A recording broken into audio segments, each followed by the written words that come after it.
Good morning students. आज हम कर रहे हैं lesson number 5, separation of substances, यानी कि पदार्थों को पृथक करना या अलग करना। इसमें हम कई ऐसी एक्टिविटीज़ देखेंगे जिसमें हम किसी भी मिक्सचर को अलग कर सकते हैं। सबसे पहले इसमें दे रखा कॉन्स्टिट्यूएंट या कंपोनेंट, यानी कॉन्स्टिट्यूएंट या कंपोनेंट होता क्या है, जब दो या दो से अधिक पदार्थ किसी भी अनुपात में डिफरेंट प्रोपोर्शन में रेशियो में मिलकर एक मिक्सर बना देते हैं, तो इस मिक्सर को क्या कहते हैं हम, कंपोनेंट या कॉन्स्टिट्यूएंट। फिर जैसे कि हम नमक यूज करते हैं हमारे किचन में, उस नमक का को समुद्र के अंदर से लाया जाता है, किस प्रकार प्रोसेस के द्वारा। इसमें एक फिजिकल मेथड होता है जिसमें नमक को और पानी को अलग कर दिया जाता है और उस नमक को हम अपने किचन में यूज करते हैं। फिर इसमें दे रखा है need for separation of substances in A mixer. ये हमें आवश्यकता क्या होती है, किसी भी पदार्थ के अंदर से उन सब्सटेंसेस को अलग कर देना, मिक्सर के अंदर से दूसरे कंपोनेंट्स को अलग कर देना। तो सबसे पहला point, to remove harmful substances. कई बार हम मार्केट से चावल गेहूँ दालें लेके आते हैं तो हम देखते हैं कि उसके अंदर कुछ small PCs of stones and insect, कुछ छोटे छोटे टुकड़े पत्थर के या कुछ कीट होते हैं।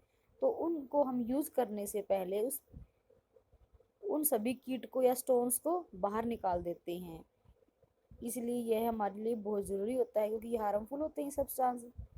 सेकेंड है टू ऑब्टेन यूजफुल कंपोनेंट। कई बार हमें किसी यूजफुल कंपोनेंट बनाने के लिए भी सेपरेशन करते हैं, जैसे कि हम कर्ड पेट्रोलियम होता है जो हम पृथ्वी से निकालते हैं। ये बहुत सारे तेलों का मिक्सचर होता है, जैसे कैरोसिन, पेट्रोल, डीजल, और इन सब को हम अलग करेंगे तब ये हमारे पास अलग अलग रेशियो के अकॉर्डिंग सारे के सारे जैसे पेट्रोलियम गैसेस ये सब कुछ मिल जाएंगे। नेक्स्ट है टू रिमूव अनडिजायरेबल सब्सटेंस। कई बार जो अनडिजायरेबल सब्सटेंस होता है उसको हटाने के लिए भी हम सेपरेशन करते हैं, इनको अलग करते हैं मिक्सचर को। जैसे कि हम चाय बनाते हैं, चाय के दौरान चाय बनाने के बाद उसके अंदर से जो चाय पत्ती होती है उसको छलनी के द्वारा छान देते हैं, और जो चाय होती है उसको हम पीने के लिए यूज़ करते हैं। तो जो अनडिजायरेबल चाय की जो पत्ती होगी उसको हम छलनी के द्वारा बाहर निकाल देते हैं।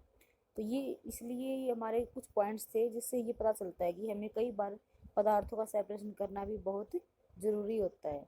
अब इसमें कुछ मेथड दे रखे हैं, जैसे सबसे पहला मेथड था हेड पिकिंग।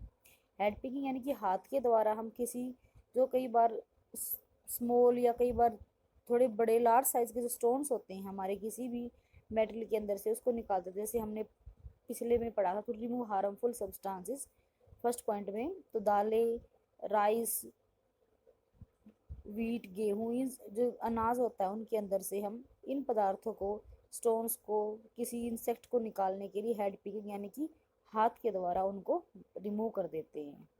इसलिए इस प्रोसेस को क्या कहते हैं, हेड पिकिंग।